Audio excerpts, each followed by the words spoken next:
ഞാൻ മീര, മീര വിശ്വനാഥ്. ഇത് ഞങ്ങളുടെ വീടാ. ഞങ്ങളുടെ മാത്രമല്ല, അപ്പൂന്റെയും. ഇവിടുത്തെ കാര്യങ്ങൾ പറഞ്ഞ ബഹുരസാ. പാട്ടും ഡാൻസും നാടകവും ഒക്കെ ആയിട്ട് ഒന്നും പറയണ്ട. തപ്പോ തപ്പോ തട്ടുംപുറത്തൊരു മുട്ടനെലി കുഞ്ഞ്, ഒരു മുട്ടനെലി കുഞ്ഞ്.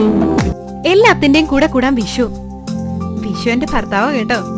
ചില സമയത്ത് വസുവിനേക്കാ കുസൃതിയാ വിഷു.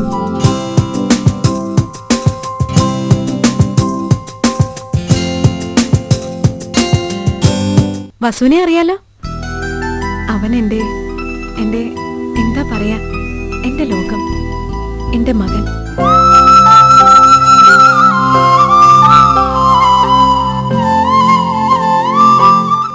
വസു ഇല്ലായിരുന്നെങ്കിൽ ഞാൻ എന്നെ തന്നെ തിരിച്ചറിയില്ലായിരുന്നു. ഇത്രത്തോളം സ്നേഹിക്കാൻ എനിക്കാവുമെന്ന് മനസ്സിലാക്കുകയില്ലായിരുന്നു.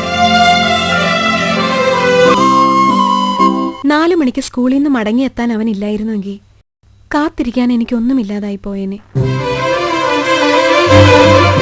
അവൻ എന്റെ ചെവി പറയാറുള്ള കൊച്ചു കൊച്ചു സീക്രട്സ് ഇല്ലായിരുന്നെങ്കിൽ സൂക്ഷിച്ചു വെക്കാൻ എനിക്കൊന്നുമില്ലാതായി പോയേനെ. ഒരുപാട് കാര്യങ്ങൾ എന്നെ പഠിപ്പിച്ചു തന്ന എന്റെ വഴികാട്ടിയാണവൻ, എന്റെ ബെസ്റ്റ് ഫ്രണ്ട്. പക്ഷെ എന്നിട്ടും ഞാൻ പോലും അറിയാതെ അവന്റെ മനസ്സെനിക്ക് കൈവിട്ടു പോയി.